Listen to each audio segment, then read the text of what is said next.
नमस्कार। नेचुरोपैथी के अंतर्गत आज के इस व्याख्यान में हम अग्नि तत्व के ऊपर चर्चा करेंगे, जो एक बहुत ही इम्पोर्टेंट है और 5 तत्वों में यह अपना तीसरा स्थान रखता है। अग्नि तत्व को जानने से पहले यह जानना जरूरी है कि इस तत्व का सबसे बड़ा सोर्स हमारे लिए क्या है। तो वो सोर्स है सूर्य। और इस सूर्य को आदि काल से शुरू से ही मनुष्य इसको जानता आया है, इसके महत्व को समझता आया है। चाहे हम हमारे पुराने ग्रंथों की, वेदों की बात करें, उपनिषदों की बात करें, यही नहीं, यदि हम पश्चिमी सभ्यता की भी बात करें, चाहे हम मिस्र की बात करें, यूनान की बात करें, या जितनी भी वहाँ की जो प्राचीन सभ्यताएं हैं, यदि हम यहूदी धर्म की बात करें, किसी की भी बात करें, तो किसी न किसी रूप में पुराने काल में भी सूर्य के उपासक लोग रहे हैं।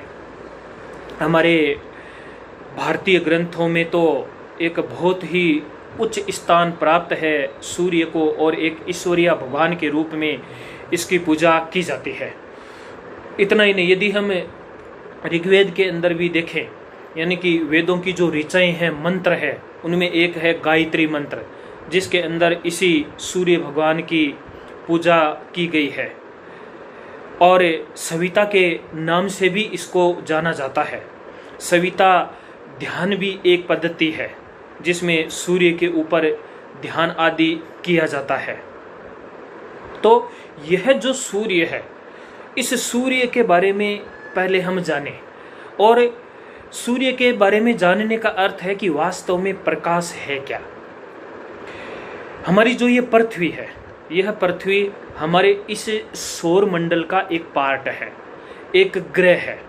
बचपन से हम किताबों में पढ़ते आए हैं कि जो हमारा यह सौर मंडल है, इस सौर मंडल में 9 ग्रह है, यानी कि 9 ग्रहों की हम बात करते हैं। आजकल विज्ञान ने एक ग्रह जो सबसे लास्ट का प्लूटो है, उसको शामिल नहीं करते हैं, लेकिन शुरू से ही जो 9 ग्रह है उनको हम पढ़ते आए हैं। और जो ये 9 ग्रह है, ये 9 ग्रह मिलकर के हमारे इस सौर मंडल यानी कि इसके परिवार का निर्माण करते हैं। और ये जितने भी ग्रह है, ये सारे के सारे इस सूर्य के चारों ओर चक्कर लगाते हैं। यानी कि इनमें जो प्रधान ग्रह है, प्रधान जो पिंड है, वह सूर्य है। अब जो ये सौरमंडल में सूर्य और हम अन्य जो खगोलीय पिंड है, केवल 9 ग्रह नहीं है, अन्य खगोलीय पिंड भी इसमें क्या है, इसके अंदर सम्मिलित है, जो इस मंडल में एक दूसरे से एक विशेष पावर, जिसको हम गुरुत्वाकर्षण बल कहते हैं, उसके द्वारा यह बंधे हुए हैं। और किसी तारे के इर्द गिर्द यह क्या करते हैं, परिक्रमा लगाते हैं। वो तारा कौन है? वो तारा हमारा सूर्य है, यानी सूर्य के चारों ओर यह चक्कर लगाते हैं। तो यह जो खगोलीय वस्तुओं के समूह का जो समूह है, उसी को हम क्या कहते हैं? उसी को हम ग्रहीय मंडल के नाम से जानते हैं। अब ग्रह तो 9 जो है, उनका आकार प्रकार बहुत ज़्यादा बड़ा है, लेकिन उसके अलावा भी बहुत सारे क्षुद्र ग्रह भी है, यानी कि बहुत सारे दूसरे, जिनको हम पिंड, उल्का पिंड आदि भी जो बोलते हैं, वो भी उसके अंदर शामिल है। तो हम कह सकते हैं कि इन ग्रहों के अलावा बोने ग्रह भी है, प्राकृतिक उपग्रह भी, और बहुत सारे जो क्षुद्र ग्रह और उल्का के साथ में धूमकेतु भी है, और खगोलीय धूल भी है। ये सारे के सारे इसके अंदर आ जाते हैं। हम यूं बोल सकते हैं इसको कि जिस प्रकार से हमारी पृथ्वी का जो यह वातावरण है, ठीक इसी प्रकार से यह जो पूरा का पूरा हमारा सौरमंडल है, उसमें ये सारी की सारी चीज़ें पाई जाती है। और हमारे सूरज और उसके ग्रहीय मंडल को मिलाकर हमारा सौरमंडल जो यह बनता है। और हमने कहा कि ग्रह कितने हैं? 9 ग्रह हैं। और यह इस सूर्य के चारों ओर चक्कर लगाते। इसी प्रकार से कुछ ग्रह ऐसे हैं जो इन ग्रहों के चारों ओर चक्कर लगाते हैं, उनको उपग्रह बोला जाता है। जैसे बोला ना कि प्राकृतिक उपग्रह। और अभी तक जो ये प्राकृतिक उपग्रह है उनकी ज्ञात संख्या जो है वह 166 है। इसी प्रकार से कुछ बोने उपग्रह जो आकार में कुछ बड़े हैं उनकी संख्या 5 बताई गई है, और अरबों की संख्या में छोटे पिंड शामिल है जो इस सौर मंडल के अंदर घूमते रहते हैं। इसी प्रकार एक काइपर घेरा भी है, जो बर्फीला होता है, बर्फीला काइपर घेरा के पिंड जो होते हैं वह भी इस हमारे सौर मंडल के अंदर पाए जाते हैं। और ग्रहों के बीच में जैसे हमने कहा कि जो खगोलीय धूल है वह भी इसके अंदर रहती है। अब ये सारे के सारे जो पिंड है ये मिलते हैं, और कई बार क्या होते हैं कि कोई छोटा पिंड जब हमारे इस पृथ्वी के वातावरण के अंदर जब वो प्रवेश कर जाते हैं तो हम सभी जानते हैं कि वह एक जिसको हम बोलते हैं ना उल्का पिंड के रूप में हमें वह दिखाई देता है, और हम ये बोलते हैं कि भाई यह जो है यह एक तारा टूटा है। हालांकि वह कोई तारा टूटने का वहाँ पर इतना सा अर्थ है कि वह हमारे सौर मंडल में आ गया, हमारे पृथ्वी के मंडल में आ गया है, और जब उसके वायु से घर्षण होता है, उस घर्षण से वह जल उठता है तो एक चमकदार के रूप में वह दिखाई देता है। अब जो ये जितने भी ग्रह हैं, इन ग्रहों की गति के कारण से ही, यानी कि कम से कम हमारी जो पृथ्वी है इस गति के कारण से ही हम सभी जानते हैं कि ये मौसम जो है यह परिवर्तित होता है। रात और दिन का जो बनना है वह भी इसी के कारण से होता है। इसको समझने से पहले थोड़ा सा हम ये भी समझे कि जितने भी ये ग्रह हैं इनकी स्थिति क्या है। तो इसमें देखा जाए तो सबसे केंद्र में सूर्य हो गया। सूर्य के सबसे निकटतम जो ग्रह है वह है मरकरी, यानी कि जिसको बोला जाता है बुध ग्रह है। उसके बाद में सेकंड नंबर पे जो सूर्य के चारों ओर चक्कर लगा रहा है वह है वीनस, यानी कि शुक्र ग्रह। उसके बाद में हमारी पृथ्वी का नंबर आता है, यानी कि थर्ड स्थान पर कौन है जो चक्कर लगाने में, बुध के बाद में शुक्र, शुक्र के बाद में पृथ्वी का नंबर आता है। और पृथ्वी का अपना एक उपग्रह है, यानी कि पृथ्वी के चारों ओर जो चक्कर लगाने वाला ग्रह है जिसको उपग्रह बोलते हैं, हम उसको चंद्रमा बोलते हैं। उसके बाद में पृथ्वी के बाद में इसके चारों ओर जो चक्कर लगाने वाला है वह आता है मार्स, यानी कि मंगल ग्रह है। उसके बाद में मंगल के बाद में इन 9 ग्रहों में जो सबसे विशाल सबसे बड़ा ग्रह है, हम कह सकते हैं कि जो पृथ्वी से 21 गुना बड़ा है, उसको हम जुपिटर बोलते हैं, वह है हमारा बृहस्पति ग्रह। बृहस्पति के बाद में जो सबसे सुंदरतम ग्रह जो माना जाता है, क्योंकि उस ग्रह के चारों ओर एक लेयर दिखाई देती है जिसको हम सैटर्न या शनि ग्रह बोलते हैं। उसके बाद में और जब हम आगे बढ़ते हैं तो हमारा यूरेनस और नेपच्यून, और सबसे लास्ट में जो आजकल ग्रह में शामिल नहीं किया गया है और जिसको हम बोलते हैं प्लूटो, वह आता है। यानी कि यह है 9 ग्रह है। तो अब हमने कहा कि जो भी हमारी पृथ्वी के ऊपर ऋतुओं का जो परिवर्तन होता है और दिन और रात जो बनते हैं वह इस पृथ्वी की गति के कारण से। अब देखिए पृथ्वी 2 प्रकार से गति करती है, एक तो सूर्य के चारों ओर घूम रही है और एक अपनी धुरी के ऊपर भी वह चक्कर लगाती है। यानी कि एक बॉल को जब हम घुमाते हैं, यानी कि बॉल को हम फेंकते हैं तो बॉल तेजी से दौड़ी हुई जाती है और साथ में खुद भी घूमती रहती है। तो पृथ्वी अपनी अक्ष के ऊपर भी घूमती रहती है और घूमते हुए वह सूर्य के चारों ओर चक्कर लगाती रहती है। जब पृथ्वी अपने अक्ष के ऊपर घूमती है तब वह एक चक्कर पूरा जब कर लेती है तो उससे दिन और रात बनते हैं। यानी कि जब वह घूमती है तब जो क्षेत्र या उसका सरफेस सूर्य के सामने आ जाता है वहाँ पर तो दिन हो जाता है, और जो उसकी विपरीत होता है वहाँ पर रात हो जाती है। और जब यह इस सूर्य के चारों ओर घूमती है, जब ये घूमती है सूर्य के चारों ओर, तब उससे ऋतुएं बनती है। तब हम देखते हैं कि सर्दी है, सर्दी चली जाती है तो गर्मी आ जाती है, बारिश की ऋतु आ जाती है। तो इस प्रकार यह जो ऋतुओं का है यह परिवर्तन होता रहता है। अब यदि हम थोड़ा सा इस सूर्य के बारे में जानें तो सूर्य अथवा जो सूरज है ये सौर मंडल के केंद्र में स्थित एक तारा है जिसके चारों तरफ पृथ्वी और अन्य सारे ग्रह घूमते हैं। इसके साथ ही सूर्य हमारे सौर मंडल का सबसे बड़ा पिंड है और इसका व्यास की बात कर रहा हूं, इसका व्यास लगभग 13,90,000 किलोमीटर है, जो कि हमारी पृथ्वी से 109 गुना अधिक है। यानी कि एक विशाल काय यह तारा है, चमकता हुआ तारा। ऊर्जा का यह शक्तिशाली भंडार है और मुख्य रूप से इसमें हाइड्रोजन और हीलियम जो गैसेज है उन गैसों का एक हम कह सकते हैं इन गैसों का एक विशाल गोला है। यानी कि ये दो गैसेज जो होती है यहाँ पर यह पाई जाती है और इन गैसों के कारण से क्या होता है, इसके अंदर ये सारी की सारी जो ऊर्जा है यह पैदा होती है।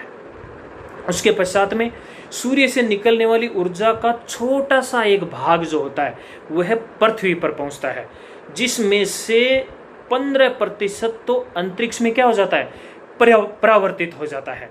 30% पानी को भाप बनाने में काम आ जाता है। यानी जो ऊर्जा है उसका 30% जो भाग है, क्योंकि पृथ्वी के ऊपर हम सभी जानते हैं कि एक बहुत बड़ा जो क्षेत्र है वह पानी से ढका हुआ है, तो भाप बनाने में काम आ जाता है। और बहुत सी जो ऊर्जा होती है वह पेड़ पौधे आदि जो होते हैं वह उसको सोख लेते हैं, क्योंकि सूर्य के प्रकाश से पेड़ पौधे अपना भोजन बनाते हैं।